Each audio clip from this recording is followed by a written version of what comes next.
or whatever. And you didn't have like Venmo and Cash App and stuff like that. So that's how that kind of stuff was done. I've got to say, I worked at this financial institution in many of the different locations. I was very careful. I may not have been the fastest, but I was very careful. And at the end of my time, they, I remember talking with the people, the people who had all the money, and they went through my accuracy, and they were like, okay, so we've checked this about 6 different times, and your net offage over the course of the time that you've been here is plus 100, meaning you've made money for the financial institution. That has never happened. Everybody always loses money. They always sometimes bills stick together accidentally. These are things that happen. It's usually not too big of a deal. You might be off by, I think we could be off at the end of the day by 5 cents or something like that. Like you might get, a Canadian coin that might come in an American coin. Just weird stuff happens like that. But they were shocked. They were like, we've never had any tellers who had a net gain. Everybody leaves it like, they were off by, $125, but it was always under. They'd always given away too much money. And I was the one person that they had ever had in a financial institution that's been around for at least since mergers and stuff for now like almost 100 years. Or not that long, but getting around to it. We've never had somebody who actually had a net positive. And I thought that was so cool. Never require that you're taking more money from someone, like someone lost $100. Most likely, yeah. And the way that could have happened, somebody, let's say, when they're at Bank A, they wanted $1,000 to transfer to our financial institution, and Bank A accidentally had 2 bills that stuck together in the envelope, and then when I accepted it, I didn't take those 2 bills apart, or perhaps whatever may have occurred, they came apart later, and that doesn't normally happen with money, but new money it can. That's why with new money you've got to be careful about it, and really we have little wax so that our hands could stay a little sticky, and yeah, I mean that's exactly right. Like I took too much money, and again they were like, it's on the market exactly $100 put. So whenever I've talked to big bankers since then, they're like, well, if you ever want to work for our bank, you certainly can. We never have tellers who actually have net positive offage. It's never, it's like no one's ever heard of it. Everybody's always up. Everybody always gives away just accidentally. But they checked it. They're like, Now, again, I wasn't the fastest, but I was accurate. Now, we'd always have people who were, it's different today because of everything's digital and how far easier it is to make transactions. But when I was working there, online banking is still relatively new, and a lot of people didn't trust it. And this is 20 years ago, and so they would do their banking in person. And I remember we would have people. I would just think it was so funny. They had the names of very famous people. Michael Jackson would come up to the window. Michael Jordan would come up to the window. People with common names. Tina Turner would come up to the window or whatever. People with common names, and there would be a note in the system that would say, yes, this person's name is Michael Jackson. They're one of 7 Michael Jacksons that we have at this financial institution. Don't smile. Don't make any comments. They know that their name is Michael Jackson, and then so you just kind of move on with that. And there would just be interesting things that would be written in the notes. So like you may not know it from the other side. Like there are notes that are written about people, um, about whatever a transaction that occurred or whatever. And I always thought it was interesting where Michael Jordan was at my window or whatever. And like Barry White, you'd have somebody like the name Barry White. That's his name. And some people would be really cool about it, other people not. I recall the major thing we'd run into is just people with like expired IDs. That was a big one. Like, hey, your ID's expired. You gotta get a new ID. And they'd be like, I've been banking here 20 years. Come on, just do it this one time or whatever. And if somebody else knew them, like we could get like a manager approval. But if you were new, a lot of times you wouldn't. And I worked with about all women. There were a couple other guys who worked there.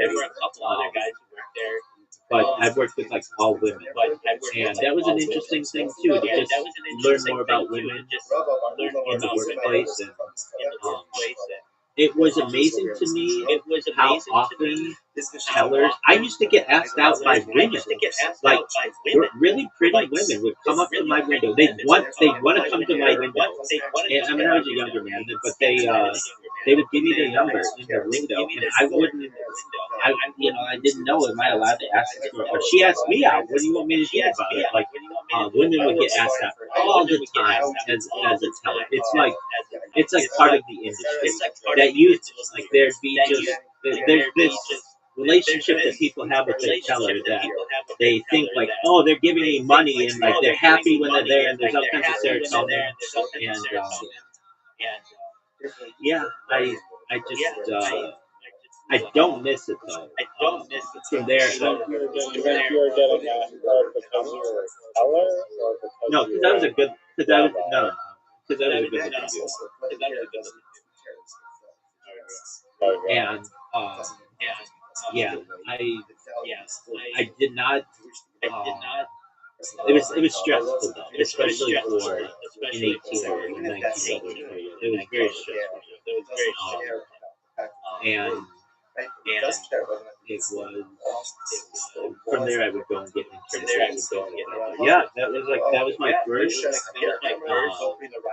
Well, I worked at a country club as a very young person. That was my first adult job, and it made me. I value that job perhaps more than I valued some of my other positions because it taught me how banking works. It taught me how transactions work. We had buttons that we could press if anyone was going to rob us. That was always a thing that could happen. And the bank where I worked, and if you work in a bank long enough, it's eventually going to get robbed. And I would talk to people who've been robbed before I came to society. But eventually, banking and a lot of those things, we had like glass that would be put up that basically avoided any kind of robbery situation. And I heard that there's a famous bank robbery in somewhere in California or LA in like 70s or something, and before that the police were like, I don't even know if they carried pistols that's or the North something. Hollywood shit. Yeah, like everybody who like remembers kind of where they were when that occurred, if they're of a certain age. That was in the late 90s. But yeah, that changed. That militarized the police departments of the United States. Yeah. And changed banking as well, where it became less friendly and more corporate, and that was a major part of it. I was fortunate; I was never robbed, I, but I did. You never knew what could happen. And some little old lady could come up to you and pull something on you. We had die packs as well. We had a lot of different tools to be able to combat robbery. So basically, you had your drawer, and there was your tell is what it's called. And there's a certain amount of money that you have in it, and you're not allowed, or you're not supposed to have too much money. if it was a really, really busy day, you might have something like $6, $7, $8, $9,000. But you're never supposed to have that much more because you can always go back to the vault and get more money. So usually, I think you were supposed to have $4,000 of cash. Now, a lot of people would come up and be like, "I want $10,000 in $20 bills." That's fine. That's an extra step, though. At least in the United States, if you take more than $9,999.99, there's IRS form that you have to fill out. So there would be people who would say, "I want $9,999." They would, so they didn't have to fill out that tax form. And they would have. There'd be issues where we would just randomly have the police show up, and we wouldn't know what's going on, and the bank manager, or even the president of our region or whatever, might come and examine like a button that might have accidentally been pushed. That could happen. The button was just right underneath the ledge of the desk. You do have to hit it perfectly, but sometimes they would just have faulty, nothing's perfect. We'd have these die packs, which I always thought was really cool, where if somebody came up and robbed you, you're supposed to do everything that they say, and you give them all the money, and then you put this stack of 20. It looks like a stack of 20. It has a real 20 on the top and a real 20 on the bottom, or a couple of them. But then inside is a die pack, and then once they pass the doors, there's a trigger on it that will shoot die everywhere and basically destroy all the money that they have, and then it also marks them as the person who stole the money to rob the bank. And that like piss them off more though, if they don't give the die back and have a gun. Yeah, but a lot of times they like we all know. I mean, 20 years ago it wasn't as well. 25 years ago, so it was more. The world is different too. And what are they going to do to you? You're behind. And what are they going to do to you? You're behind. How are they going to stop you? And like that was more outdated technology. They were trackers that could be put in. We would get like from the armored truck when we get the money for the bank or the financial institution. They'd be like this big. It's amazing, like $1 million in like a cube, and you'd sign for it, and they. Like you would sign for it, and the armored truck driver would sign for it, and then you would take it to the vault. And it was just like anything else. And anyone who works in a bank, or ever works on any of my other shoots, you know that you've always been tempted to be like, wow, what would happen if I just walked away with this? For those of you who aren't multimillionaires, but you just do what's right. And then they count it. It's in like a sealed. It's like a sealed block. Depending on how much money they need. Go ahead and one thing that I learned there that I'd never seen before, which isn't a real big deal, but the time, like we had so they used a different kind of time that I think might be valuable in the future. It's not used anywhere else. Yo, Doug, what's that type of time that works on a 100 system, not on a 60-minute system? Ultimately, again, it's decimal time or metric time. It was developed during the French Revolution in 1793 to 1795. The system divides the day into 10 hours into 100 minutes, and each minute into 100 seconds. Now, we didn't do the hour part of it, but we did the minute part of it. So let's say you were going to go to lunch at 12:30. Instead of when you punching out, it would say 12:30. It would say 12:50. And then when you punch back in at 1 o'clock, it would say like 1 o'clock. Not well, I guess that one would be different. Okay, so like quarter after the hour would be 25, which is like 1/4 of 100. Half 30 minutes past the hour would be 50. 45 minutes past the hour would be 75. And I thought it was a really interesting way to keep time. That I had never really seen anyone else, and still haven't used that type of system. I gotta say the software that we used was to me extremely old, but extremely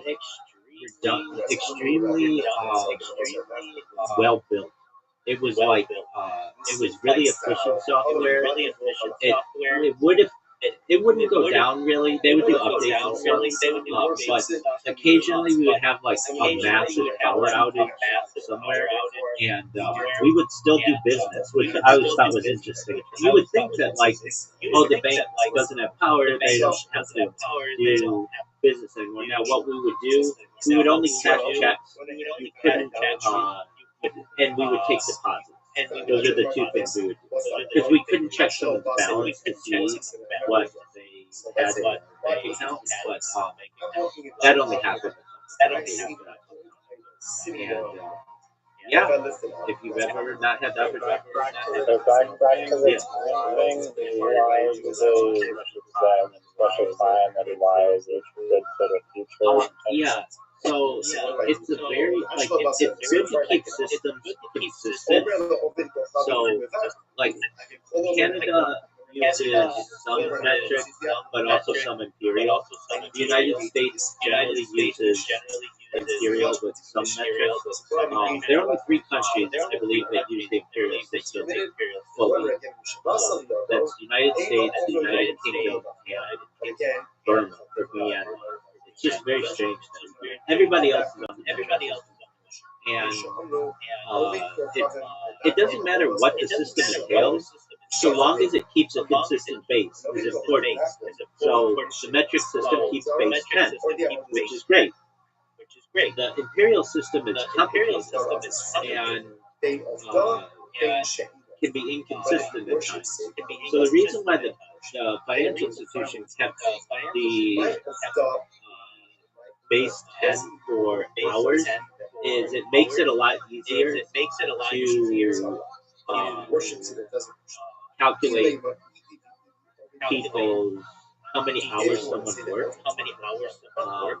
Because you're not calculating a system of 60, it's out of 100. So like if you're like how do I recall? It would be like let's say you work 8 hours plus a little bit.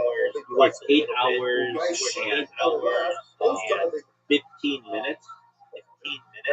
Well, under the imperial system, then you have to figure out 15 into 60.2, that's 0.25, and then whatever their hourly rate is.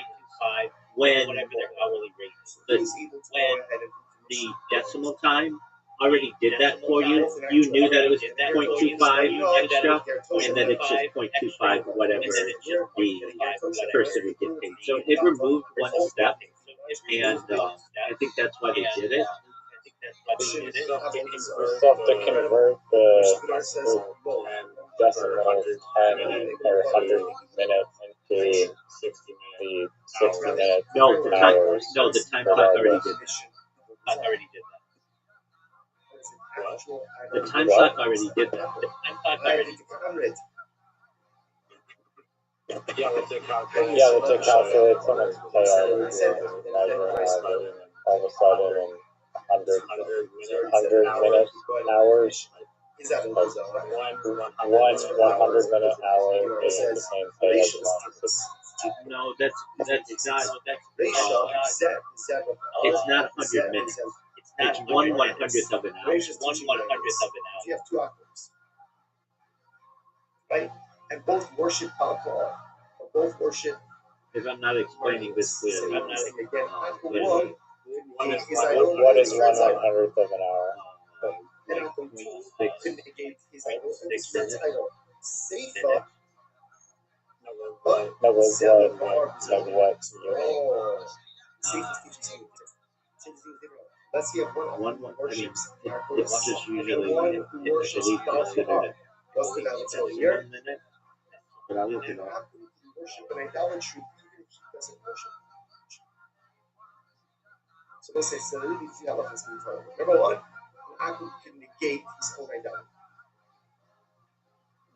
I thought it was going by 100-minute No, hours. no, Hours. it doesn't. Let me get the, like a better summarization.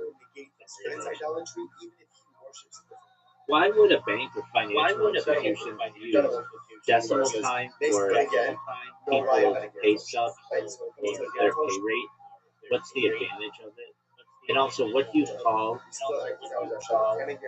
decimal minute or whatever? Like, what is that called? Right, here we go. Decimal time is used on pay stubs and in payroll systems primarily to simplify calculations and ensure accuracy. Because there are 60 minutes in an hour, but payroll systems operate on a base 10 decimal system. Converting minutes into a fraction of an hour, decimal hours, okay, so they're called decimal hours, makes it possible to directly multiply the time worked by the hourly pay rate. What is a decimal minute? A decimal minute is typically referred to as a decimal hour or decimal time. In payroll, it represents a fraction of an hour, usually rounded to the nearest hundredth. For instance, 15 minutes is 0.25 hours, not 0.15. Advantages of using decimal. Simplified math. It is much easier to multiply an hourly rate by a decimal than by a traditional time form. For example, 8 hours and 30 minutes, 8.5 hours, times 20 hours is a simple 8.5 times 20, which equals 170. Increased accuracy.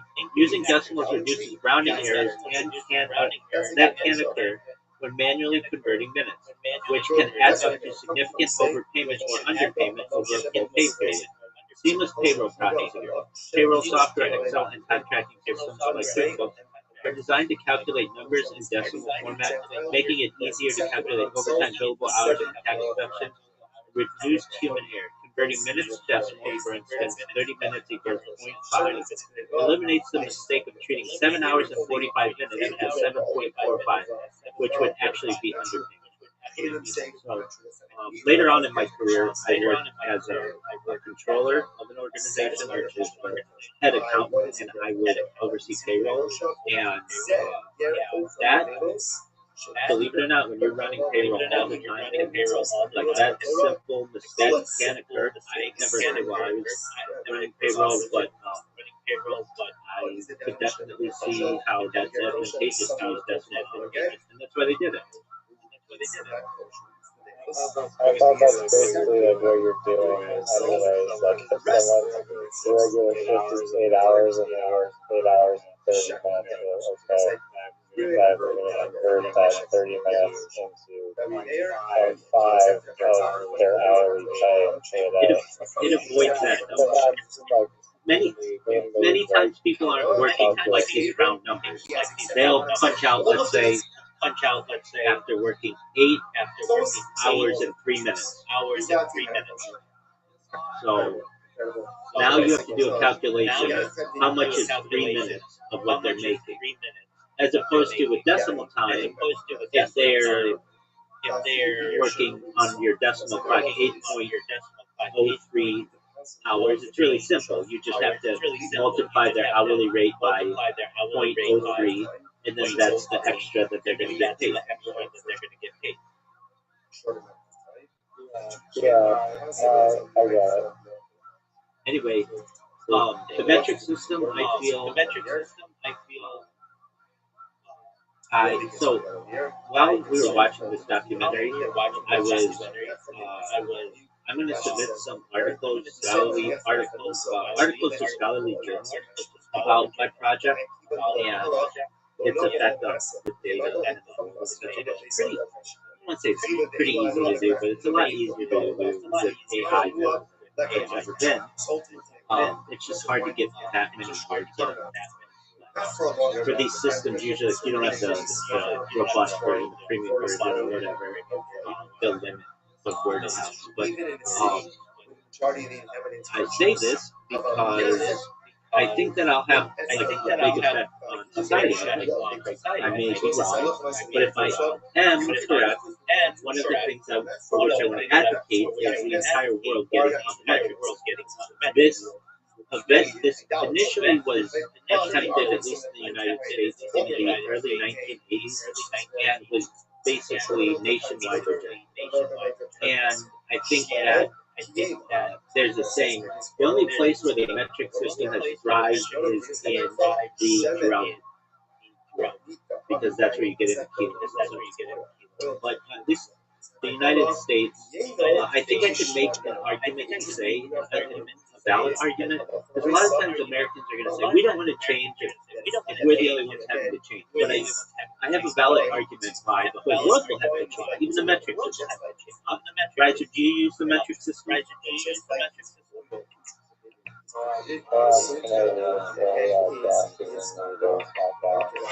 Okay, is it like, do you measure distances by kilometers?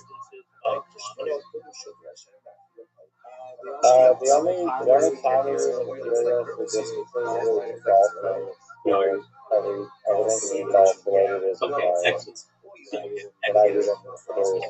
Okay, excellent. But the metric system is actually so when it was developed during the French Revolution between 1793 and 1795, the measurement of a kilometer was slightly incorrect, and it's still incorrect to this day. Let me explain. What a meter was supposed to be is 1,000 kilometers, which is great. And 1,000 kilometers was supposed to be. Let me see if I get this. You mean a kilometer is 1,000 meters? Kilometer is 1,000. You said a meter is 1,000. Apologies. Thank you. Thank you. Okay, so 40,000 kilometers was supposed to be the distance between the North Pole and the equator. But they actually got this incorrect. It's actually 40,000 and 44. Let me get this. Yo, dog, isn't there some issue with the kilometer, or actually the meter has to change to be accurate to the Earth? The Earth, originally, when the metric system was being developed, the scientists got that measurement wrong, that the distance between the North Pole and the equator was supposed to be 40,000 kilometers, but it's actually a little longer than that. What's the deal with that?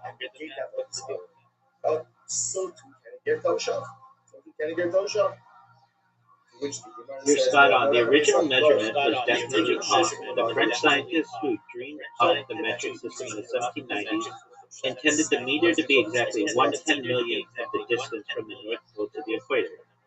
Based on that math, the distance from the pole to the equator should be exactly 10,000 kilometers, making the Earth's total polar circumference exactly 40,000 kilometers.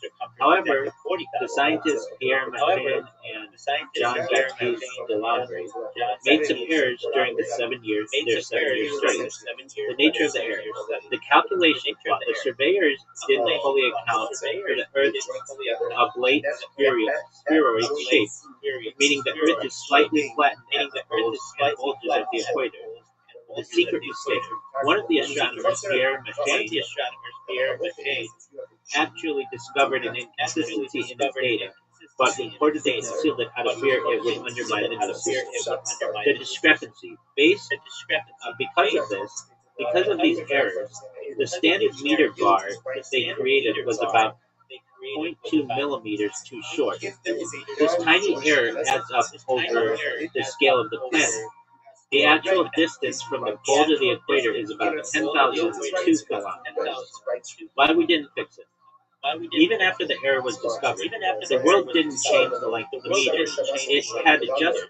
If we had adjusted it to be accurate to the Earth's size, every existing ruler, machine tool, and land record would have become obsolete. Indeed, the International Bureau of Weights and Measures (BIPM) decided to keep the length of the physical bar as the standard. To ensure it never changes again, the meter is now defined by a universal constant, the speed of light. 1 meter is officially the distance light travels in a vacuum in exactly 2,999,792,458 key differences in the Earth measurement. Key differences in Earth measurements. Pole to equator is supposed to be 10,000 kilometers. It's actually about 10,002 kilometers. Pole circumference is supposed to be 40,000 kilometers. It's actually 40,008 kilometers. And the equatorial circumference is didn't have an original metric goal, but is modern scientific reality. It's about 40,075. Okay, so with that being said, this has a huge effect. Not so much for Earth, but when you travel really far distances, you know I'm a futurist and into all of that. That this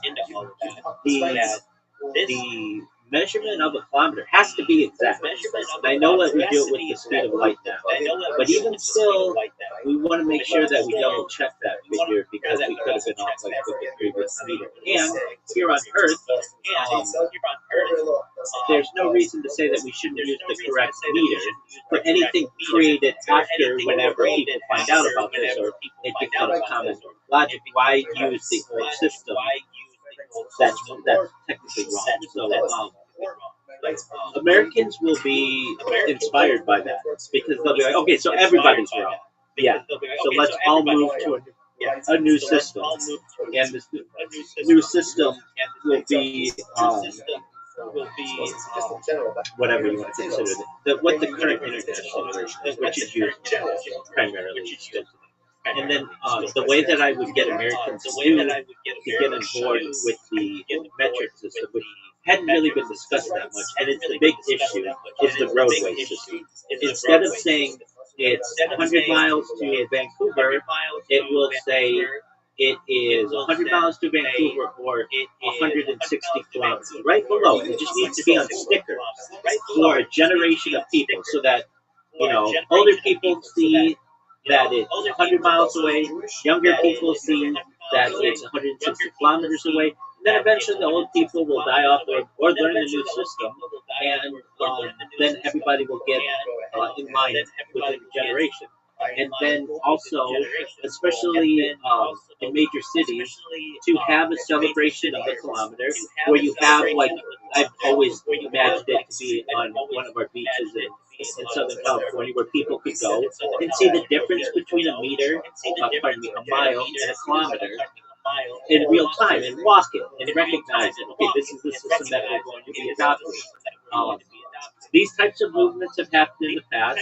The recycling movement at one time was rejected by people in the Western world and has now been embraced. And it's just about education. So, and then perhaps someday we may actually move toward a decimal time system. I'm not saying that I would advocate doing it all at the same time, but eventually I'd like to see decimal time being used globally.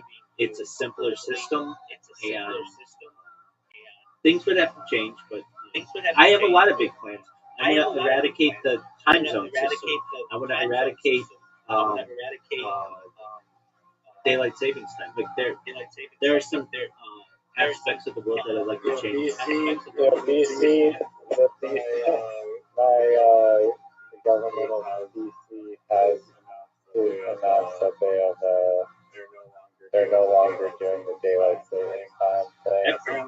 Apparently, Saskatchewan or like Manitoba or some prairies one of those fairly provinces, they never did it to begin with, despite the whole daylight savings thing being meant to cover. Yeah, I've never One thing believed I that. just wanted to ask before we fall asleep and late here, thanks to daylight savings time, do you think that books will become They'll, be, extinct they'll become eventually? they'll become extremely prized possessions, and then it will be illegal to own them unless you have some type of license or like a library or something. Even libraries will be removed. Have you ever heard of the book Fahrenheit 451? Have heard of That's it. the temperature. I don't know what That's the temperature at which paper burns. And it's about that eradicating. eradication of books themselves. Yo, what's the deal with Fahrenheit 451? Isn't that the temperature at which paper burns? And like, what's that book?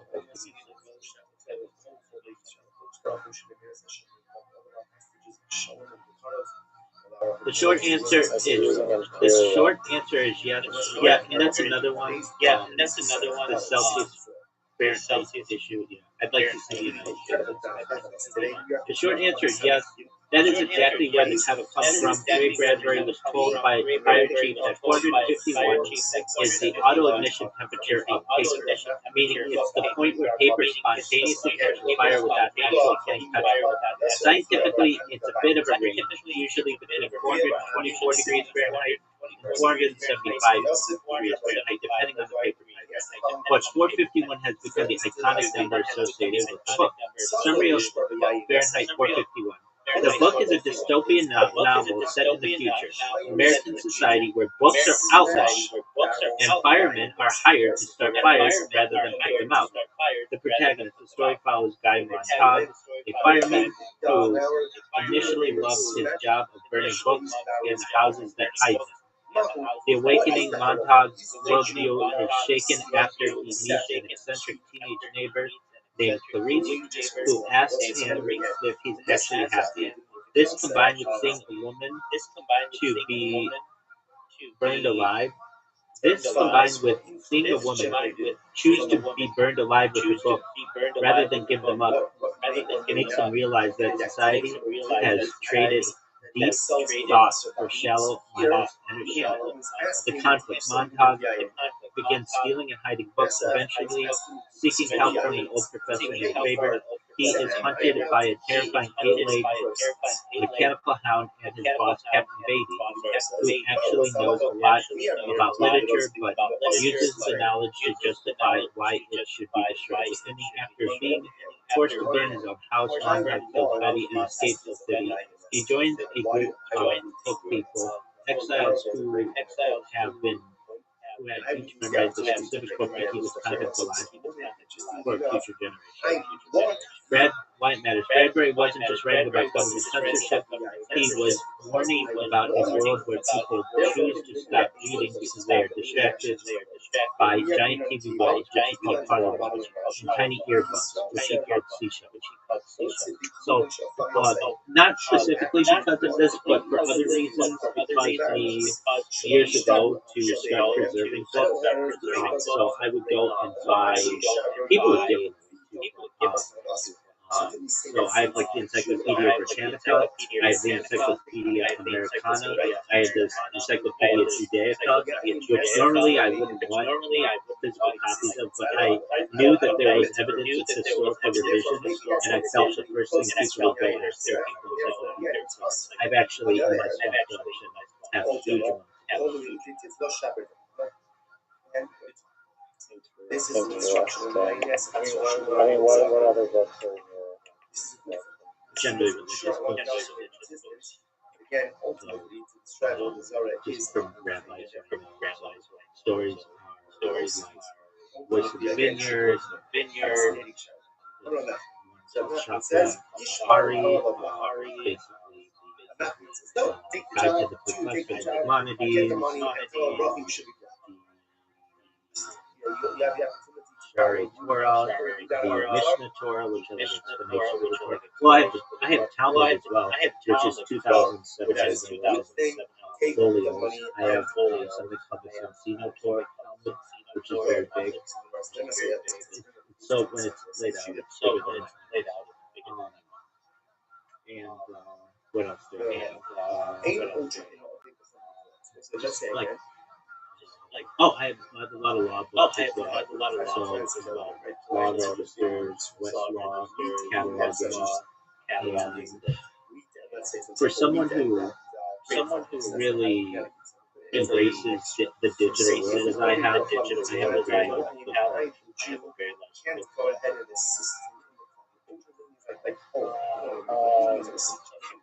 Do you think that I probably read 99% of my reading material or more on the internet? So how rapidly do you think the book market will decline and people are going to be writing a lot less books in the future? And do you think just screens will just take over? And also, do you think that reading content on the internet typically, unless it's like a ebook, is like much shorter than an actual book? And do you think that there's like a significant difference between consuming more short form literature versus the long form literature of an actual 400-page book?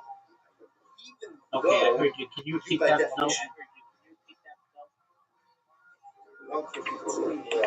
Yeah, so one was just how rapidly books will go into decline and how the future books will look like, if any, and then the last part was on how significant a difference is it from like a human development perspective to like train health on reading like articles or more short form literature versus long form literature being an actual book. Like most of the material on the internet, one book is much shorter and like an actual long book. Let's do this one question. Let's do this one question. I hear what you're saying. So the first question I might need more assistance for the second. Okay, so are you asking? Do you think we perceive more information from physical books than ebooks?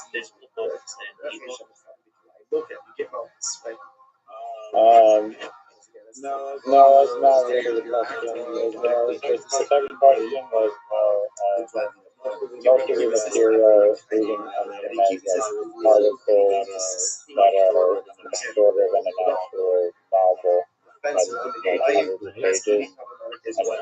And what difference do you think reading that more short form content has on brain development versus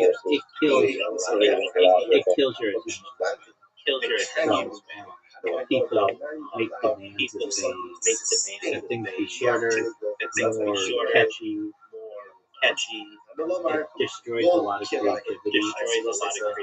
I wrote a journalistic paper this weekend. No, it's like 8,000 pages. What I was doing, it's excellent. I published it. You can look at it. It's Rabbi Rothschild.medium.com. It's excellent, and I've submitted it to journals. It's so solid. But anyway, one of the things that I cite is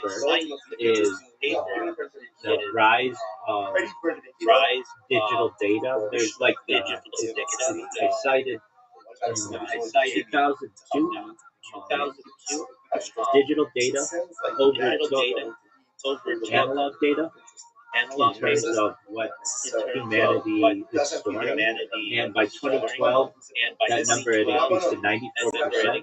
And now, today in 2026, well, I didn't have a paper to cite because the year generally is only a quarter of the way over. We're at 99%, like more than that. And of that data,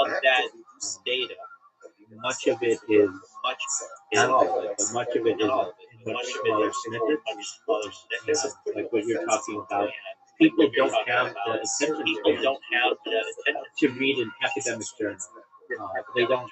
I know I'm creating one right now. I'm looking to submit, as we were talking, it's called Big Data Journal, the Journal of Big Data, which is like the scientific publication. And it's amazing to me how different the academic world works as opposed to just like submitting something to a newspaper or like an press release or something that they want it to be robust and all of the entries that you have to have for your citations and sources and such. It's amazing to me that that world still is working on the long form content when, like, if you want to submit something to a newspaper, it has to be like 500 words max. Like, that's a long article. Pardon me. Usually things are just snippets. A lot of times you're just going to read something that is just a headline. This has been motivated by advertisers, but also these publishing organizations like a newspaper or like a general newspaper with magazines as well, where they don't have as much space. The longer amount of an article there is, the less advertising space they're going to have. So they want to sell as much advertising space on the page as possible. So keep it short, keep it simple, keep it easily digestible. You don't have to tell everybody everything that they're going to need in order to be successful in life. Just get to the point. That system, I would say, has majorly affected the length of it. When before, you would have the freedom to be able to publish a novel or a book or whatever, and it could be as long as you want it to be, and so long as it was well written and edited well and had a story that you could sell to a publisher, you would get it sold. Today, many times a publisher can say, we're not going to publish this because it's just too long. People don't have the attention span for it. So to get back to your second question, the move to the digital world has, in my opinion, destroyed a lot of attention spans. I know, and I've had discussions with rabbinical colleagues on this, that I have had to memorize. One time I was at a Shabbat with some rabbinical colleagues and started explaining to them one of the things that I had to do to become a Freemason. There were like two routes that you could go. There was the older traditional route where you memorize a lot of text, and very few people do that anymore. It's really kind of unheard of. And then there's the more modern route where you still have to memorize a lot of text, but it's not nearly as much. I'm talking about the difference being like dozens of pages of text word for word versus like maybe one or two pages. And very few people have the attention span to do the long version. But I chose to do the long version. It took me like 6 months to memorize. Like, I want to say it was like 18 minutes of speaking straight. And I was absolutely shocked. And I remember saying to these rabbinical colleagues, like, we learn in our history, especially with Judaism, that oral law was conveyed from mouth to ear, mouth to ear. Not everything is written. And in fact, most of it for our time is not written. A lot of it was oral. You would learn it from your local rabbis. But especially within Judaism, we couldn't continue to do this after the fall of our temple and essentially to the process of becoming a rabbi. The speaker was made illegal during the Roman era about the the 2nd century into the 3rd century of the Common Era. So we had to write this stuff down, which basically became the compendium of the Talmud. The Talmud itself, the 2,711 folios, was initially something that you would memorize and then pass down. While no one memorizes it today, it makes me recognize that even people of the past had much longer attention spans. And in the discussions that I've had with people, both Jews and non-Jews, the idea is that we are capable of memorization of huge amounts if we don't have anything else to do. If we don't have to take children to t-ball or soccer practice or do your standard 9 to 5 job, when you have nothing else to do, humans can memorize an amazing amount of information. And I know I've been able to impress myself by when I really focus on something, I can memorize an incredible amount of material exactly correctly, like exactly no errors. And word for word as well. it is. It absolutely is. And I know the way that I was able to do it. I've always struggled with memorization, but the way that I found it was like the best way that I think you can do it is I would type the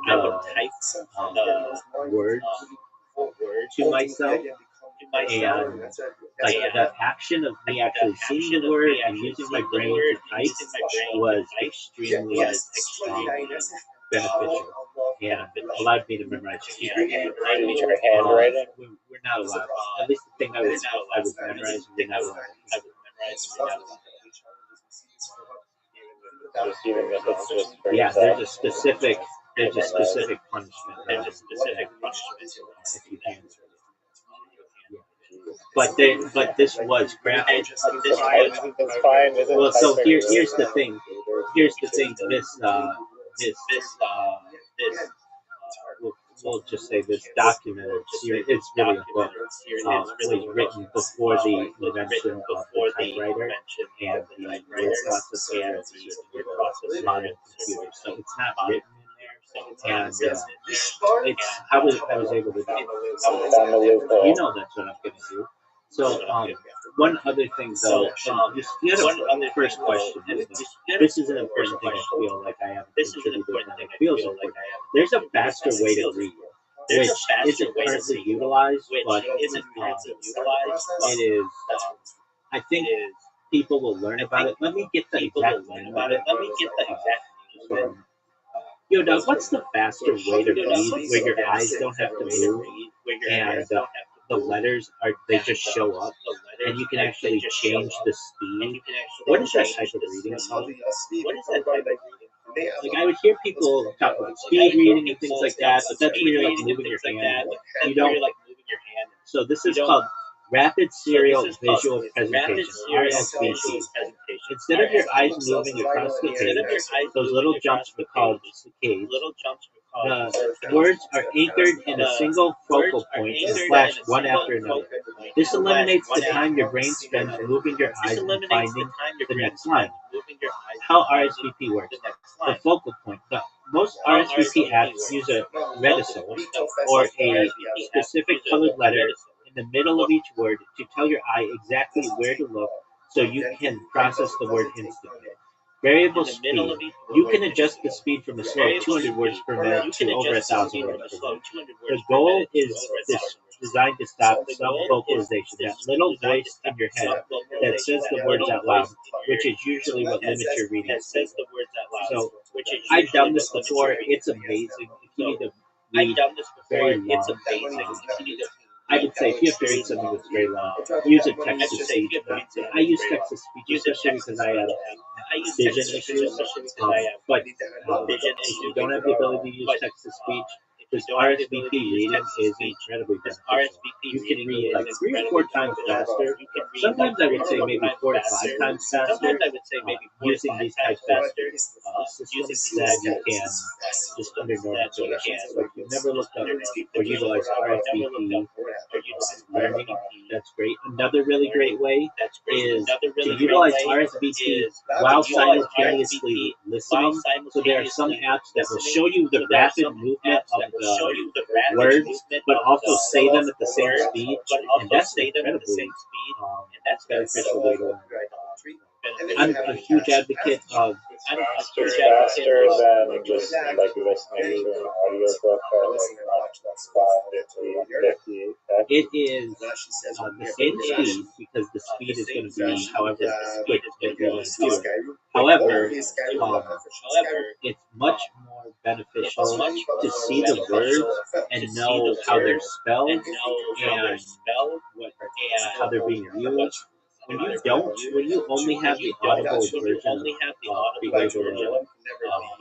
of communication, small issues arise where like homonyms, like you can have issues with like homonyms, words that sound the same. Well, I guess that sound the same, it means different. It's like, just one moment, let me see the actual words.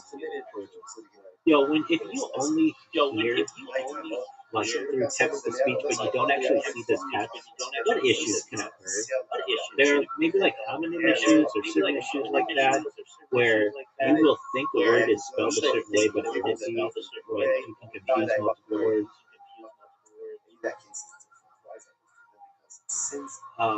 Let's see here. So when you rely entirely on text-to-speech without seeing the words, the biggest hurdle is definitely complicated. Words that sound exactly the same but have different meanings as spelled. Since your brain isn't seeing the visual anchor of the letters, several issues can pop up.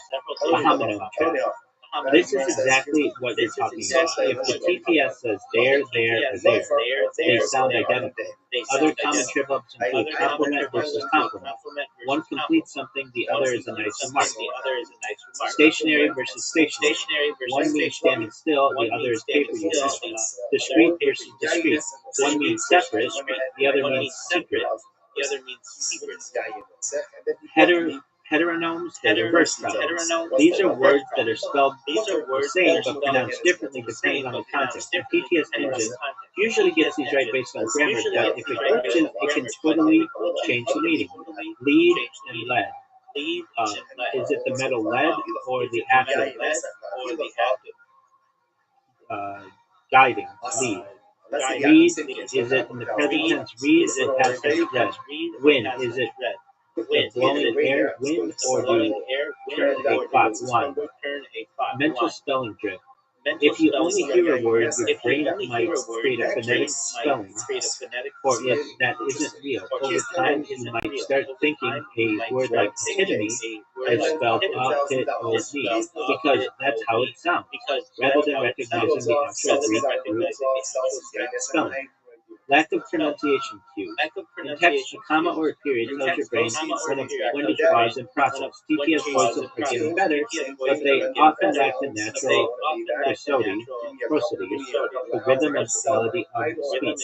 This can lead to garden path sentences where you get halfway through and realize you misunderstood the beginning because the voice didn't pause in the right spot. Proper nouns and names. Unless the PTS is super advanced, it might mangle the pronunciation of unique names or technical terms. If you hear a name like Sean, S-E-A-N, but the voice is still cloudy, you might visualize it as Sean or even Sean if you're trying to guess the spelling. So, yeah, I mean, those are the issues that arise. So when you actually see the word with this RSVP type of app or system, you avoid all of those issues. I mean, I don't know. I've listened to many parents' lectures and just like a lot of podcasts, and I don't know. I feel like when you're listening to those things, you have all this context of like the sentence that gives you hints as to which correct meanings of the same sounding word there is. I do, but I'm sure you run into issues where you just mishear what the speaker said.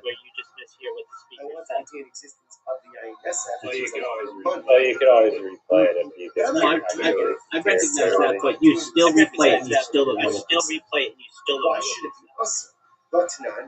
Like is that audio It quality? could be. I mean, our conversation right now is pretty much like text to speech based. It's like an audio communication over the internet, and we're able to understand each other pretty decently most of the time. Exactly, most of the time.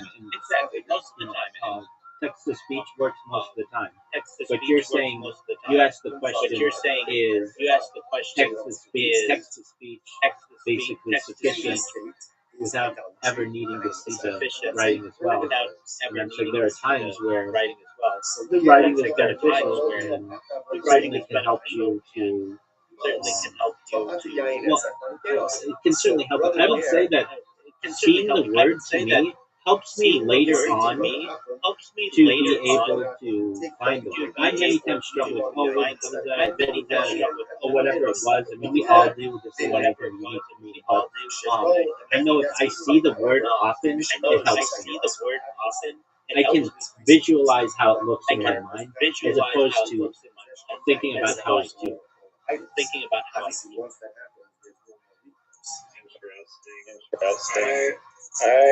I feel like I digest audio pretty well, but I can understand what you with reading and seeing the spelling of letters and also be good. But I probably argue that like if there's the actual author or like a good narrator reading something to me, or if there's myself reading something, I probably digest it better through audio versus myself just reading it, even if it's an RSVP thing, even though I haven't tried it, but it sounds I'm not saying. and maybe I think different brains probably work differently and have strengths on which one. I'm not saying that. It's probably easier to digest things through audio. I think probably video and audio combination is probably more beneficial than just audio. What I'm saying is that in conjunction with each other, you can enhance just audio. So if you can see the words simultaneously, and if you can see them using RSVP, you can read them. But even just reading along with having hearing it helps as well. Oh yeah, no, I agree. That works fine for me. I agree with that. If it was just isolated though, text versus audio, depending on who you are, I'd say you digest it easier. I agree, depending on who you are, and it's a speed thing too. We don't take time to sit and read long documents anymore like we once did. And just the world has become faster. And so listening is something that's a great benefit to us from just an efficiency standpoint. Oh yeah. No, I appreciate the discussion. Okay, I gotta go. I know you do. I was gonna ask you about the banks and the bank vault and what access you had to the bank vault, but I like to reading and discussion. Absolutely. You had a previous question that was earlier about, I don't know if you remember it, we can talk about it later. It was the first question before the question about screens and ability to read. Yeah, just on like the general, like how you see the general decline of the industry as a whole, I guess. Okay, well, we can just start it. Sounds good, amigo. Shout out to Mama Riser. Happy birthday to you. Madam, if you're there. And take care, Riser. Okay, peace out.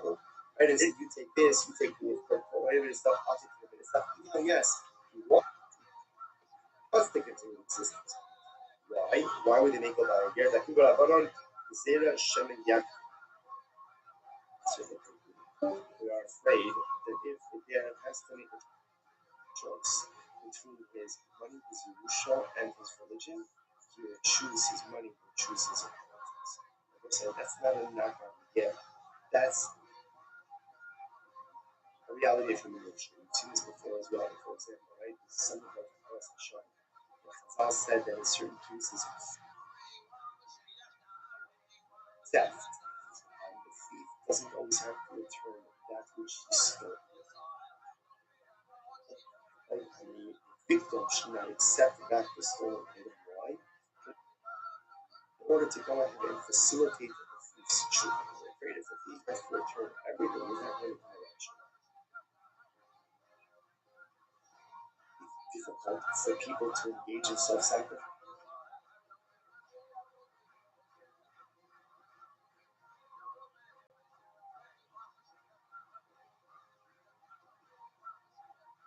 When it comes to financial matters. Right? Money is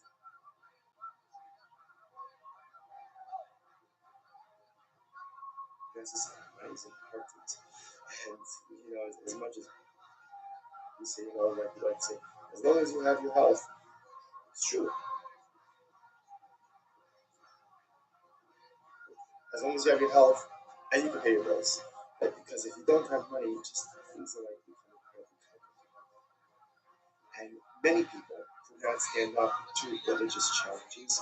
There was a choice between religion and were afraid that he has to choose between halacha and ultimately again his Yerusha, he may be tempted to choose his Yerusha. Again, not because of because it's human nature. So the Chazal didn't want to put him in that situation. They would make him buy it there. And we say that often in this kind of case, he didn't have a state that is profiles of permitted items and permitted items. Therefore, allow him to keep the permitted items, give his brother all of the what's that other days?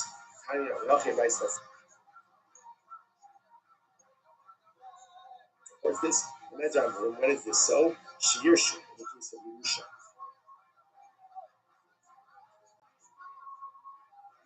About Mishtat for us. But in the case, let's say, the business partnership will be Asr. So you see from here that Chazal allowed certain things to happen in the context of Yerusha that they would not have normally allowed to occur in other contexts as well, because you don't want to put the person in this, you don't want to put the heir in this precarious type of situation. Incredible. So how do you also find that? So remember again, all this is the same people in Rabbanim sitting together. Another question that came up. Ger Tosha Mal Shirikat Ba'alasma. So this is a very interesting case. Can a Ger Tosha go ahead? And I'll say, just before we go on, just this idea that Chazal will make it like a Ger. Just so you understand the tremendous history of this. Halacha is structured in a way to make us succeed. That Ribono Shel Olam wants us to succeed. Sometimes people have a very skewed view of Hakadosh Baruch Hu, a very skewed view of halacha. Hakadosh Baruch Hu is waiting for us to mess up so he could smack us down. He's all waiting for us to mess up so he could levy some type of punishment against us. That's a good difference from the truth. The Ribono Shel Olam wants our success more than we want our success. Chazal wants our success more than we want our success. All of the rules, all of the strictures, and all of the punishments are only there to put us on a path to success, not to smack us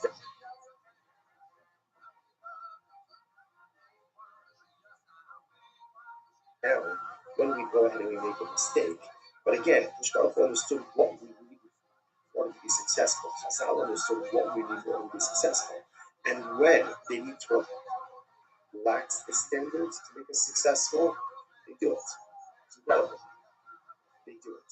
When success is accomplished through relaxing of standards, that's all you want to know that you have no greater advocate in this world.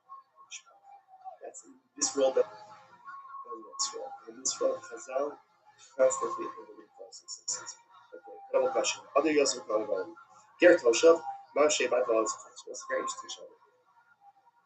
Can a ger toshav go ahead and abolish or negate idolatry? Remember again, an apple has the ability to negate his avodah, thereby decommissioning it from its status of theological significance. So a ger toshav, you want to know what is a ger toshav? Now we're going to see there's enough focus about the definition of a ger toshav. Rashi points out here at the top of the daf, ger toshav eino oved avodas kach. Ultimately, again, he doesn't worship idolatry. But again, he's like an apple in everything else except he doesn't worship idolatry. Right? He believes in HaKadosh Baruch Hu. He believes in God. He doesn't worship idolatry. But in every other respect, he's a non-Jew. So does such a person have the ability to decommission idolatry, to negate idolatry? Gemara says, on one hand, the Palach Mevat and Lo Palach Mevat. We say only one who worships idolatry can decommission idolatry. Or maybe not. Or maybe we say like this: anyone who's what we call a bar mineh. If you're in the parsha of an apple, then you can go ahead and decommission idolatry. And this guy is in the parsha. He's not Jewish. He's not Jewish. So because he's not Jewish, he's in the parsha of an apple. So because of that, even though Baruch Hashem, he himself doesn't worship idolatry, but he has the cloth to go ahead and negate it. I don't know who was that. So again, also Nachman was this stablo, the halach mevatel below halach. Nachman says, no, only someone who worships it can negate it. But someone who doesn't worship idolatry cannot negate idolatry. Therefore, the ger toshav doesn't have the ability to negate idolatry. So what's his base? Where's the kasha? What's that? Yisrael Shabbat Shalom. Sure. So listen to this. Yisrael went ahead and found idolatry in the marketplace. He found idolatry in the marketplace. Actually, my boss will be so what's it saying? I remember again. So let's say, right, listen to this case. I'm walking in the shop, I'm walking in the marketplace. I see a gold appraisal sitting there on the ground. If I lift it up, that's probably not right because I never found it. But once it's been acquired by a Jew, essentially it can't be decommissioned. So what do I do? Actually, so before I pick it up, over the oven kochavim kumevat. I can call over an apple. Remember, also we had kids. Call over an apple and see if the apple. Then you need to negate this idolatry, decommission it. Right? Theological decommission. So go ahead and engage in theological decommissioning of this idolatry. And then it becomes permitted. However, again, in Mishabasa Lidogo, ain't no only over the Baba. But again, if I pick it up, if I take possession of it, at that point it cannot be decommissioned. They should know Ovid Kochavim Medafa Abodas Kochavim Shalom, Shalchavim. Ovid Kochavim Nakum, the decommission is one of Zara, or the Avodah Zara of his friend, Bain of Da, Bain She'in of Da. Whether he worships it or he doesn't worship it. Finally, this means that my of Da or my of Da. What does it mean for word? What does it mean that the decommission of Avodah Zara, whether he worships it or doesn't worship it?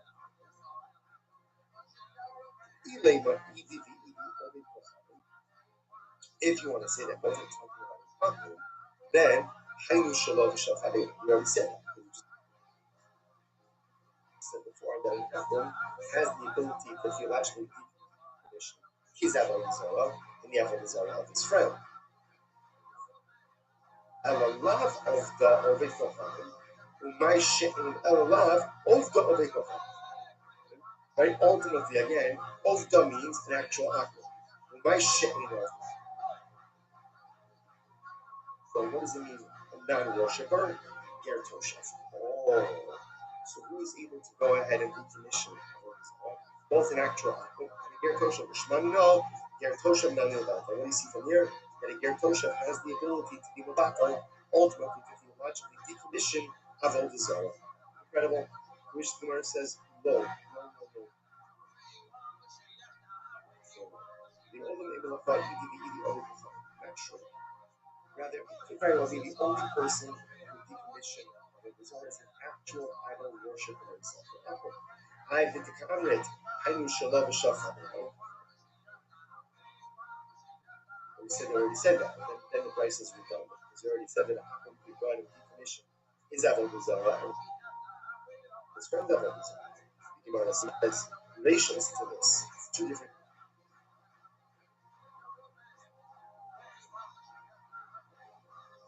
cases. Reisha, Zeh, Zeh Lamar, Zeh Lamar. Reisha is teaching me like this. If you have two apples,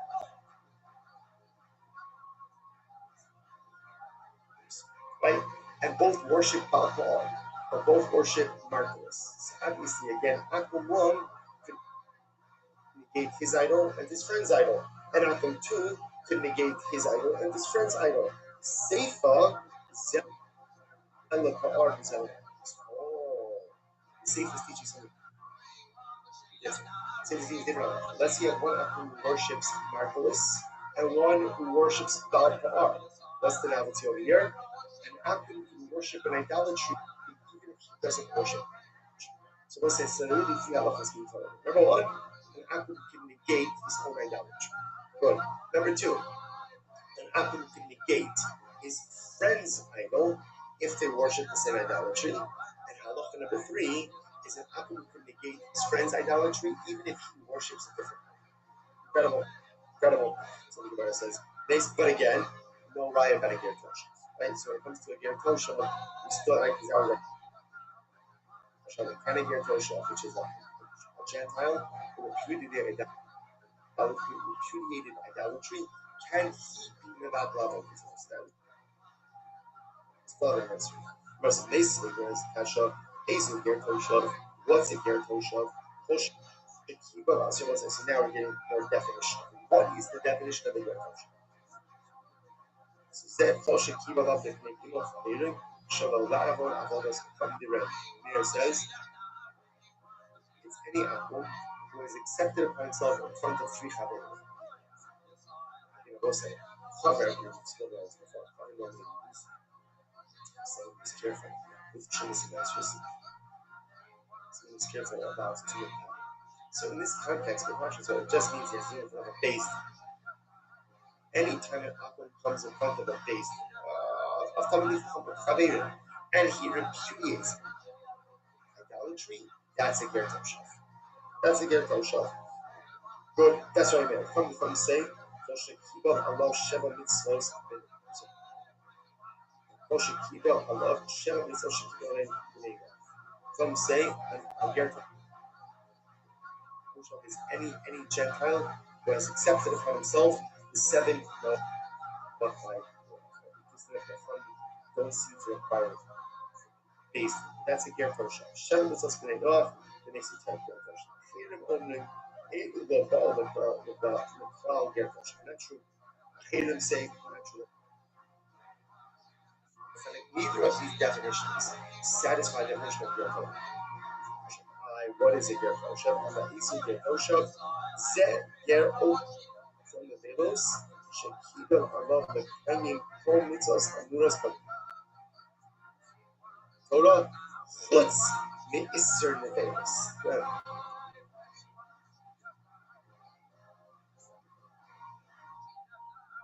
So this is very interesting. What is the definition of a ger toshav?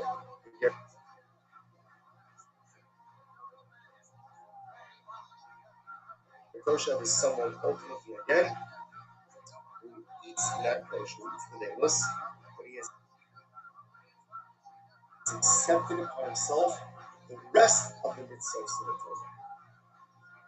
It's a pretty shocking definition. So let's say really enough those out there. Definition of the Torah. Rabbi Meir, he accepted upon himself in front of the ways of idolatry. Chachamim, he accepted upon himself Shem Yisrael. Chayrim, he has accepted upon himself all of the mitzvahs except all of them. He's not in that kosher. Incredible. But the Brisa goes on. יחד עם אצלו יין ואינה. מפקיד אצלו יין, ואפילו באר שרובי ישראל. So the halacha is you can deposit wine with a ger toshav, right? You leave it with him for a little bit of time. I should say you can leave with him wine for a short amount of time, but you can't deposit with him wine for a longer amount of time. Now, what's the reason? What are we concerned about here? What are we concerned about here? We're concerned ultimately again that Rashi says on Rashi says over there, Yisrael Maniach Bechalusa Hachi Yelech Yosef Hashi Kiva Kiva the Palach the Log of Lamanasa the Magog from Basina Amma Besa Lochesh Kiva the Ilo Hanoah Bekach Ilo Manich Oliga Olach Ufek is Mano Muad Lekal Lochesh. So ultimately again you put the deposit the wine with him for a short amount of time, not for a longer amount of time, but we're concerned that he may swap out the juice wine for his own wine. Okay. And this is true even in a city where the majority of the inhabitants are Jews.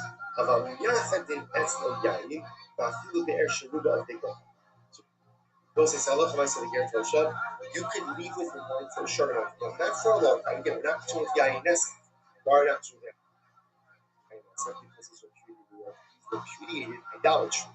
Right? But we are concerned that over time, for a longer amount of time, he may switch his wine for the Jews. So for a short amount of time, it's mutter, for a long amount of time, asur. Shmano kiyeva. So the Gemara says, and his oil is like his wine. What is that? Shmano kiyeva, and I felt shemen mika havi yayin. What could be wrong with this oil? Oil can't be into yayin. Ella yeno kishmano. It just understand what it means is like this. And halacha l'maisa, that is that ultimately again his wine is like his oil, just like this, very interesting. And just like his oil is permitted, so to ultimately again is his wine. Now look at Rashi just a moment. Rashi shmano bi havi yanis al yeno mutamana kishmano kodem shokla Hashem ba'afilo kol. About b'shtia asi. But what does it mean that his oil is like that? Excuse me.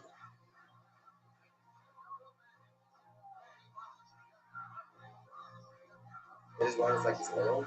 That the same way that you get hana from his oil, you can get hana from his wine. You can't drink the wine with the get toshav, but ultimately you can get hana from his wine. The shar called davar ultimately meant for every other thing. However you call it, he's like an athlete. Shimon Omer, Yeno Yayin. Yes. Amilei.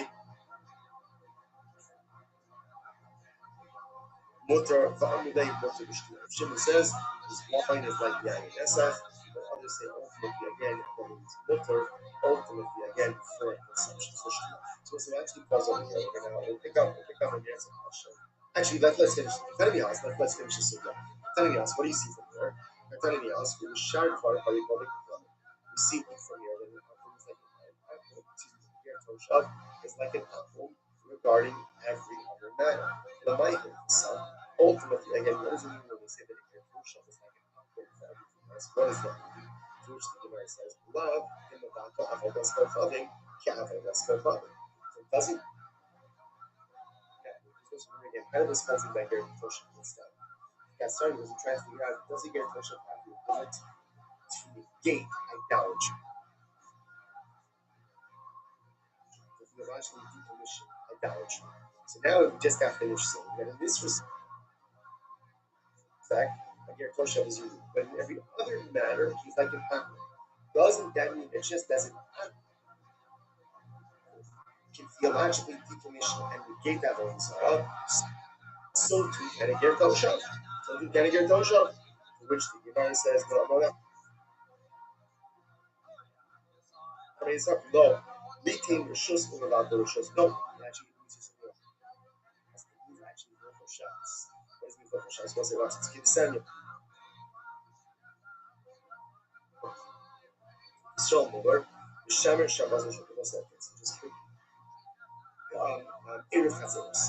you have multiple homes that open up in the courtyard, you cannot carry from a home into that courtyard without an right? Eruv essentially means we collect food from all of the inhabitants of Chatzar. They join together, and that joint food makes it into the domain of one home. Therefore, you carry from the home into the Chatzar, Chatzar into the home. Now, the halacha is if you have a Jew who did not join into the Chatzar, he can yield his rights. Let's say if Shabbos started, he forgot to participate. He forgot to participate in the Eruv. He can yield his rights to the other members of the family. So, if there is a non-Jewish resident, the halacha is you have to rent his rights.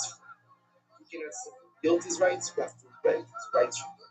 So Rashi, the Gemara says, Yisrael Momer, Shara Shabasa B'Shok, Mavato Rishus. Ultimately, again, if you have Yisrael Momer, which unfortunately again is Yisrael, to an apostate. So as long as externally he's not an apostate, right? As long as externally, like right, and nobody keeps Shabbos. Privately he doesn't keep Shabbos. And at least he publicly keeps Shabbos. And what's done? Well, without the Rishos, only if he didn't participate in the Eruv, he just needs to essentially yield his rights to someone else in the process. Okay.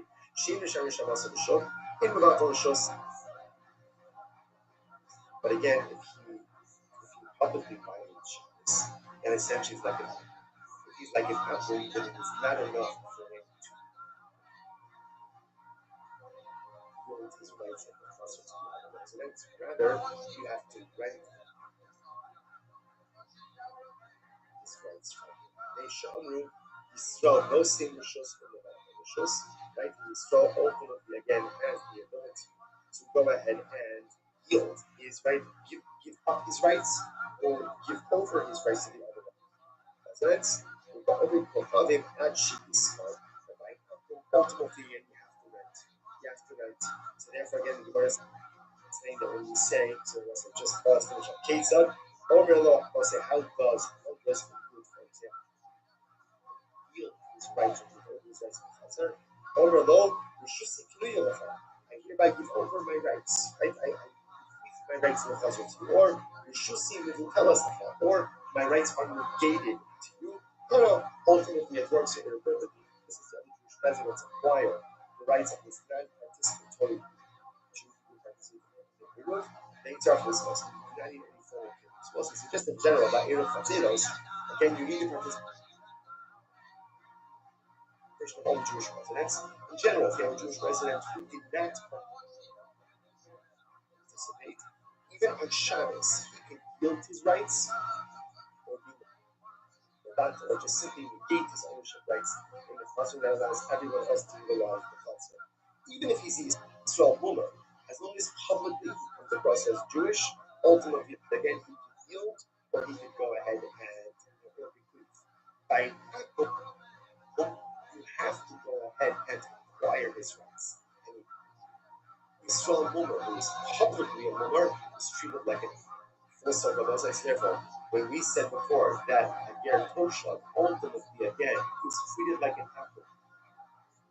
For all other things means that if you live in a Chatzar with a Ger Toshav, you choose in the Chatzar want to make it bigger zeros, they must rent space, they must rent the rights ultimately again of the Ger Toshav.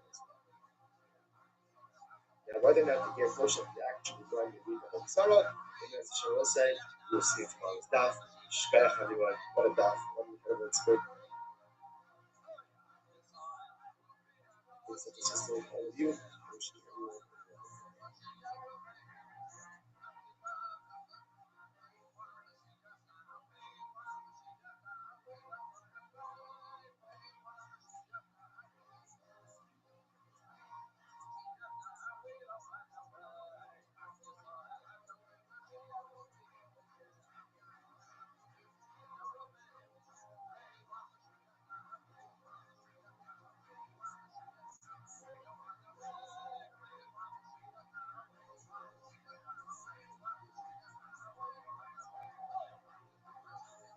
was a great spot for some TV. Let's tell you how about you this morning. Begin by thanking all of our sponsors for this morning's shirt. Thank our annual Talmud Torah sponsor, Fulton Shulchan Aruch, dedicating all the shrimp with Rothschilds this year. It's a source for sales tables from Israel. Talmud Torah sponsors for the month of Av, Abba, and Tova, Stephen Randy Drazen, honor of their parents, Israel Drazen, Dina Drazen, and Lee Rosen's flag in memory of Stanley Rosenzweig's on the Rafa. A week of learning. Sponsors Dr. Aggie Faith Wolf, promotion of the yard site of Dr. Wolf's father, Cyrus Wolf, Shalom Ben Tzvi Hirsch, on the Rafa, Nathan and Beth Adler in memory of their father, Ben Adler, Father Baruch Mordechai Ben Moreno Ramos. The only sponsors for today, Jerry Applebaum, memory of his beloved mother, Rosalind Applebaum, Rachel Bas, Reb Aaron, the American Talmud Torah, all the Mishnah, their families in the family, all those people who share together, hopefully, all of our hostages, Shalom and Bukarov, allow our holy soldiers to be successful before Savior. Let us with that, let us begin today's daf is Samech Dalet 64. Really incredible daf ahead of us today. We are picking up from Samech Gimel on the base 63b, and we are picking up 2, 4, 6, 7 lines up from the bottom. So we have nothing to love the Abimi. Got copy. So again, Rav Nachman, Ula, Abimi, Rav Papi, Yasser, Abifia, Bar Ami, Gabai. Here, Bar Ami was sitting with them. Yosef, the Kabbalah, my bride, he asked the following question. Listen to the fascinating question. Safra Lishbar B'Yayin Nesach. What is the halacha if an Akron hires a Jew to smash barrels of yayin? Yes.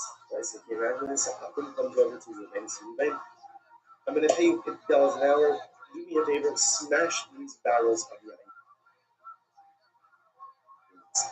Mahu, what is the halacha? Is the Jew allowed to receive, to accept, to keep the wages from this halacha? So remember again, in yesterday's daf, we were dealing with the concept of funds or income that is generated from what may or may not be permitted activity, or dealing with items that themselves may be asur b'anas. Here, the Akham is asking me to do something with Yayin Nesach, but he's asking me to destroy Yayin Nesach. He's going to pay me for it. So am I allowed to keep those proceeds? The Gemara says, "No, what's the halacha? Me, I'm going to keep." They don't speak about asur. This is very interesting. On one hand, I want the existence of the Yayin Nesach. Why do I want the existence of the Yayin Nesach? Because if the barrels were to break on their own, I would lose the opportunity to break them, and I'd lose the barrels. So on one hand, interestingly enough, I want the existence of the Yayin Nesach. So because I want it, therefore, again, maybe that makes the process work. But look at Rashi for just a moment. Yamrinan Kivan, 3 lines up from the bottom in Rashi. The Yisrael Zerotze, the Kiyudan Shachavi Osai. The Jew actually wants the existence of these barrels. Shalom Yishtabru Akshamei Lamb. I don't know how. And as Ruben doesn't want them to break on their own, Achi Shabre Ruben, so do we say that since the Jew actually wants, and this is interesting to think about this way, right? The Jew actually wants the Yayin Nesach to remain in existence. I don't want it to break on its own.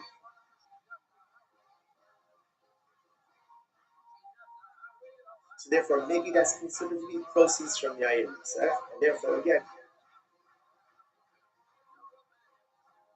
it's awesome. On the other hand,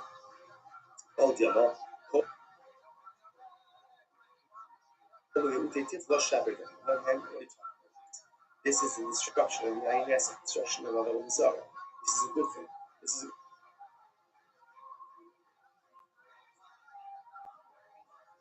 good thing. Sure, I want the house to remain in existence, but again, ultimately, Travel the Zara is a good thing, and therefore the proceeds ultimately again should be committed. Fascinating.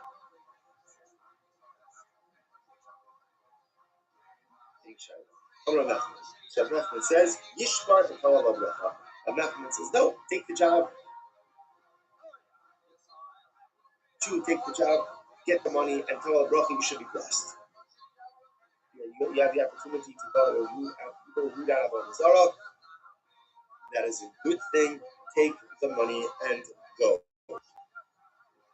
So the verse, let me say, let's bring up proof to this idea. So this cheated on that. Ain't ocean in the so let's say again, in apple plants kilayim, right? Kilayim is forbidden mixture. So wheat, we had such as just 2 days ago.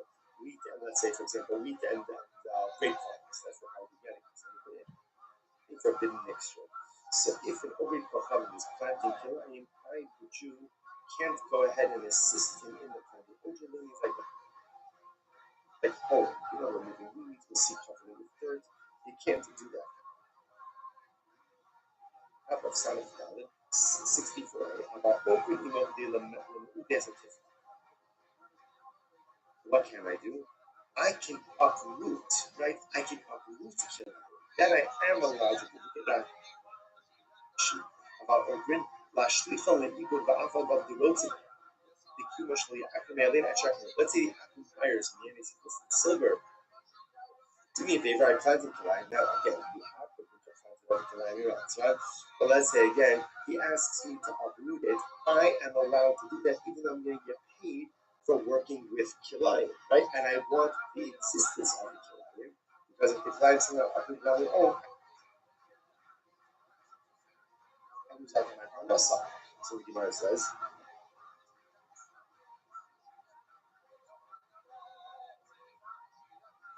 So it appears from here, this is about the Nachman. What Nachman says, you are allowed to go ahead and benefit financially from a forbidden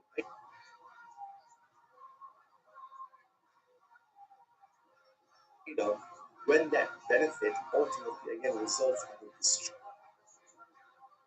destruction of the item, even though you by definition want the continued existence of the prohibited item because you want to be the one who destroys it so you can get paid for it as opposed to being destroyed on its own. So versus Savua, second line from the top 64a. Savua Hamani, who's a David, is Rabbi Akiva, is Rabbi Akiva Amar, and the Kaim of the Kilayim worker. This is very interesting. Rabbi Akiva holds also in general.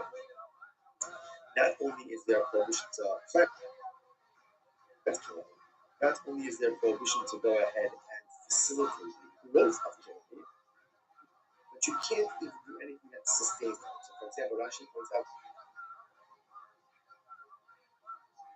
over here that let's say someone else planted the Kilayim, right? Akum on Kilayim, and the Akum asks me to put up a fence around the Kilayim. Rabbi Akiva says, also.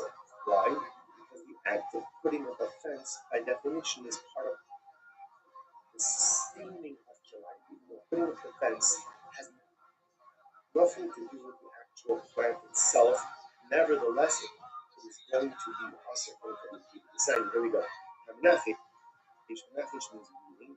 The chata means covering the seeds with dirt. So nafish on the front of the Kilayim. Look at you get this right because again that's because there you're actively and directly participating in the planting of Kilayim.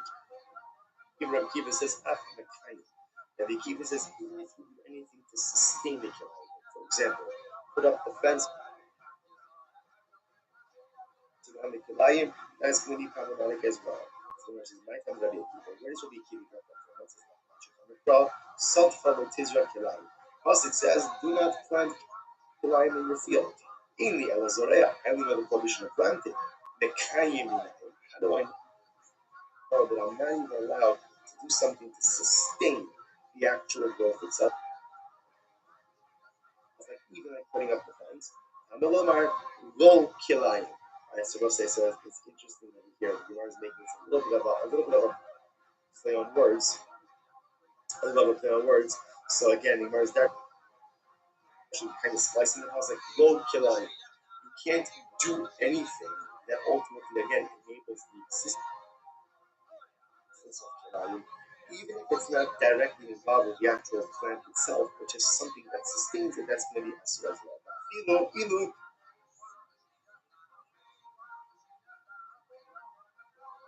Gemara says the ilu the mi'ute tifla shari, but ultimately interestingly enough, even according to the Akiva, right according to the Akiva, the prohibition ultimately is concerned that sustains the kilayim. What about if somebody's willing to pay me to uproot the kilayim? So the pashtos, it sounds like that is going to be totally interesting. The Gemara says, not necessarily. No, it doesn't have to be the opinion of Rabbi Rothschild. Rather, Amman, whose opinion is this? Rabbanoni. It's the Rabbanon. Rabbanon, my area, open, I feel it, you mean, I'm shackled. No, but it's not true. According to the Rabbanon, if this is Rabbanon even has to put up a fence, right? Because the Rabbanon, only Rabbi Akiva, the Rabbanon, nothing you can with plants either planted or actively do something that facilitates the growth of the plant itself. Some type of like supporting activity. Like putting up a fence, they hold is mutter. So if putting up a fence is mutter, and you can get paid for that, then certainly again you can get paid for uprooting the plant. So that's not going to be a problem. To which the Gemara says, Hachamas, is very interesting. What's the case over here? The Ka'avid B'china. Interesting. Where ultimately, again, I am uprooting the kilayim for free. Yaakov asked me to do it, and I'm doing it for free. So what's the problem?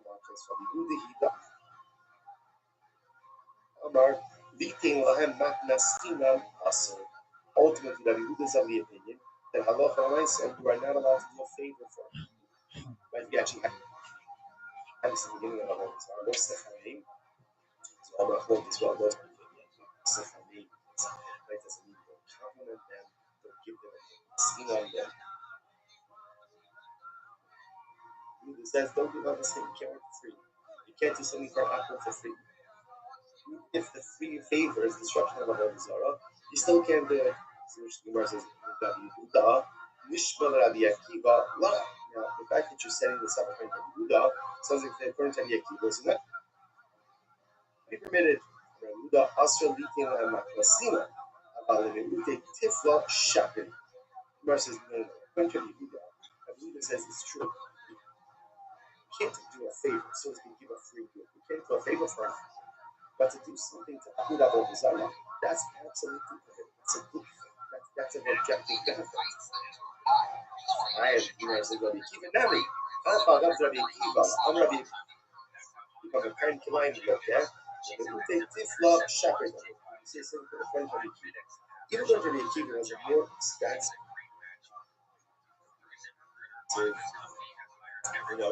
approach to the traditional kilayim. They're not only not planted, they're not only canceling the actual planting itself, and put up a fence to sustain it. You have the equivalent agree to uproot kilayim. Get rid of this to get rid of prohibited is absolutely permitted, and you can get paid for that from the where it says, Isu lo there is nothing else to go ahead and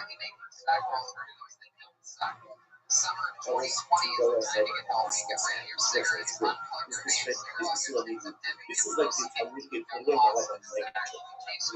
Pseudo-meeting. That's it, we're done. There's nothing more to discuss here. So that's very interesting. It's different what this means is ultimately, let's go for a second. How did we start with this? This all started by the case of and Akum wants to break his dollars of Yair Nessa. You ask Sue, he wants to hire a real Jew to go to break his going to pay me $50 a barrel. Great, so am I allowed to do it or not? So remember, on one hand, you could say no, because therefore that means I want to continue to choose things like the Yair Nessa. Zarah. On the other hand, I'm destroying Avodah Zarah. Rabbi Nachman said, do it and cover Allah. If it involves the destruction of Avodah Zarah, that matter is prohibited item, even though, yes, I do want the continued existence of the identity. I get that. I don't want it to break on its own. I want to break it. I don't want the Quran to be uprooted on its own. I want to uproot it. But nevertheless, I am committed to go ahead and do these activities, get paid for them, and keep the proceeds of the destruction of people, destruction of Sarah, destruction of prohibition. Ultimately, is a good thing. As Rahman says, you get paid and cover Allah. Incredible. I must say, it really is such an interesting idea because kind of like part of Western society. Mindset is, like living that way. And that is important. As members of society, just the general approach to living in great society, we should both take an approach to living. Yes, it's not for obligations to the nor is it a good place to stand in judgment of everyone else's lifestyle choices or everything else. Live and let live. That to a certain degree, that has to be our approach to living in a greater society. On the other hand, it's also teaching us this idea that evil shouldn't be allowed to take root within our world. And when there's something that is evil, it has to be uprooted. When there's something that is evil, it has to be broken. When there's something that is evil, it has to be smashed. It has to be destroyed. Because if you let evil take root, then it's spread. And unfortunately, it becomes the norm. And sometimes then those minds between people ultimately again become incredibly good. That's why the Matthew uses this expression of, yes, destroy the INS and cover Allah. Ridding the world of evil is a bracha. That is a bracha. It's not easy. It's not easy. It's fraught with incredible challenges. We see this come up. Think about such an incredible thing. As you think about what the nation of Israel, what the state of Israel is doing, it's really wonderful. And someone would think that, like, we're just drawing applause, right? Just we're doing the world's journey. Again, it's hard because often the world can't see what's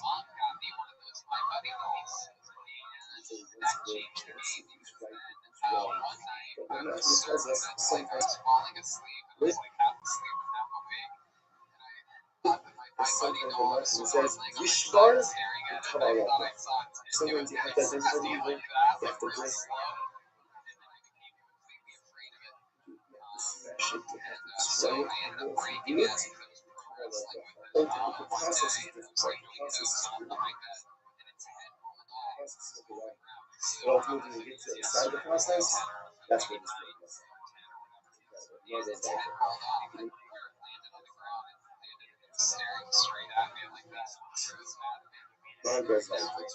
Heavy Yosvi, so again, the same Kabbalah is sitting.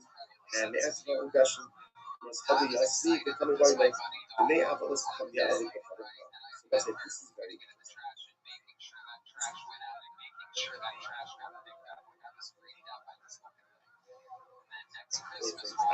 Sells his item. So Akim sells his item and he has now does that money in the head take on the same identity as the identity self? No, Mitofes has done that. Does it take on the identity, right? Does it take on the identity of the idolatry or not? So it's very interesting. So ultimately, you're not control. You start looking at it from the other people the top. So Matthew says, I think it's nothing. I think it's nothing. That was like Akim sells his item. When he has that money does not retain idolatrous activity, but rather that money is just mundane. listen to this. Here's what I'm not going to prove. I know the Asur made the Rabbi. There were these people who came up to Rabbi. What happened? Another one. Zilu Hamad the Islafu. The Sul Scouts is fascinating. So that was like this. So when these people came up to Rabbi, what happened?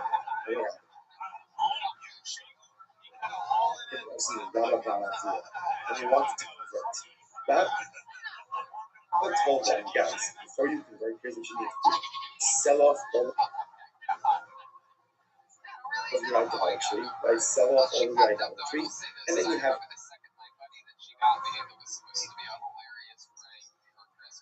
cash. After you do that, then convert. That was, watch this. What's the logic over here? Rashi says over here, if you look at Rashi, right? Look at the Suez Gairu. All of this Gairu de la Athens. Because remember, if they convert, they still own the idolatry, then that's idolatry owned by a Jew. Idolatry owned by a Jew, number one, can never be negated, right? Can never have its identity. They can't get another. So it tells them instead before, while you're still Gentile, I'll sell it off. You have the money, then you can convert it, your money is permitted. What do you see from there? Obviously, see the halacha and sells his idol, that cash is permitted. So the Gemara says, my time, no, we shouldn't have got started. Then yeah, but let's go. The other day, let's see that the proceeds from the sale of idolatry on the hands of the ultimately is permitted. I have to go shiny us and even that you may buy that bucket. Maybe that case is different. Because since the process of conversion, obviously they're negating the theological significance of the idol converted. So an apple could be Medaka and Zavar. Maybe that's why the proceeds are. Let me help. It says, here's the proof. Yisosha Moshe Rabbi Rothschild. Not for a Vegas for Kavim Behi. I lent up $1,000. So what happened? So the uncle went and sold his item. Right? And brought me the proceeds from the sale. Or Yain Nesef of sale case. I went ahead and I lent $1,000. He sold his Yain Nesef and then he brought me the proceeds of the sale. What's that? Mutter. Ultimately I get his mutter. Interesting. The Gemara says, now, however, watch this. Another hunting Hashem. Let's go. Yain Nesef Vavilacha. Let's say the same case. I'm not $1,000. Okay, so they to me they were waiting here. I'm just going to sell my oil. I am exactly the proceeds. I'm going to sell my Yain Nesef and get the proceeds. It's possible. See, interesting. The same case, I lent up to $1,000. Case number one, he goes off, sells his item, goes off, sells his Yain Nesef. I have no idea what he's doing. He brings the proceeds, pays back the debt. Case number two, then pay I lent him $1,000. He says, I want to pay you back. Give me a couple of hours. I got to sell my idol. I got to sell my Yain Nesef. He comes back with the proceeds. The proceeds are prohibited. Exactly. So what's the distinction? I want to say, what's the difference? See from the Shumba, how we make you so this is very interesting. So now this seems to shift the back a little bit to the previous Sugya. Now here's the difference. Second case, the Apple says, wait here while I sell my item, or while I go ahead and sell my wine. I want a continued existence of you. I don't want a continued existence of the one, because I want to get paid. So I want it, therefore Sheshes posits the person's head. If he wants it, if you give him a got him. That's what we just said before, but that's not. That's not. Always like when you want the continued existence, but I'm not doing anything to further the existence. So yes, of course, I want the continued existence of that idol until it sells it for that money. I want the continued existence of the SF because I want the money. But I'm not doing anything to facilitate the continued existence of these heavenly items. Why should it be us? Batinan, there is Batinan, there are other Shiyarshu at the end of the text. This is very interesting. You have two brothers. One converted, and they are both African brothers. One converted and one is still African. So brother Ger and brother African. So what happens? Their father dies. Their father, their African father died. The estate. In the estate is idolatry and idols. Let's say permitted items. So Ger left the Loma Lez from Papa Lez so brother Ger can say to brother African, so brother, you take all the idolatry stuff. You take all the stuff. And I'll take money and middles. You can do that. The Mishabah, and that's permitted. However, the Mishabah is just like us. Obviously. Only this presupposes that the Ger has not yet actively taken possession of the ISF or items. Obviously, once that happens, there's no more weakness. Right? But this technically there is weakness. You know, you see this. You can get setup, but it's much more complex. Once the Jew owns it, there are really very little. So long as brother Ger has not yet taken possession of these items, the problem is not comes dividing up the estate.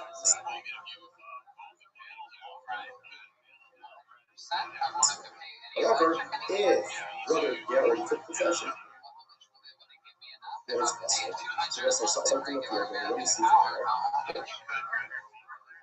Now in this case, brother Ger wants to continue the existence of the idolatry of the ISF, but he's not doing anything active to promote his continued existence, and therefore it's mutter. It's mutter. So what's the problem? Which was Rabba Baruda Mastisa Navadas Kafamis Kalef is the Ishvara. What's the case over this Mishnah? This Mishnah is talking about an idol that's made out of gold or silver, which means that like, even if it breaks, it's still valid. So therefore, again, brother Ger doesn't actually care what it means in its full state or not. Even if it breaks, who cares? It still has value. Which you know, so that's fine.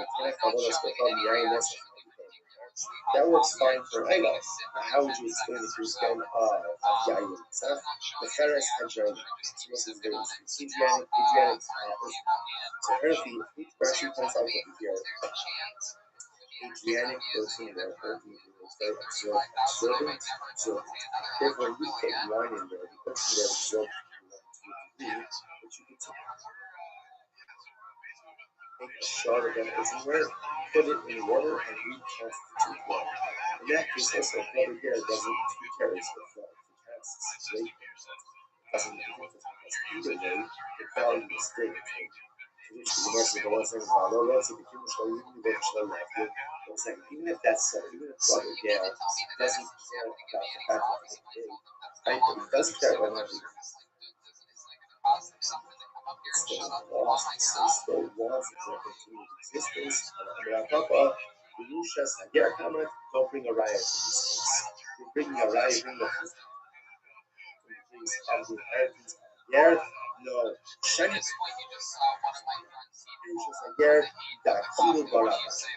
Rabbis will make her by the Yerusha. In other words, normally, perhaps this case should be carbonatic.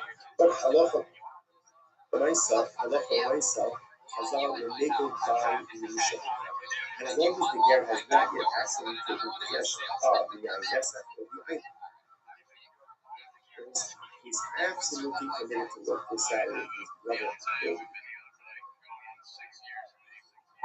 Right, so you take this, you take the later stuff, I'll take the later stuff. Even though, yes, he was taken to existence.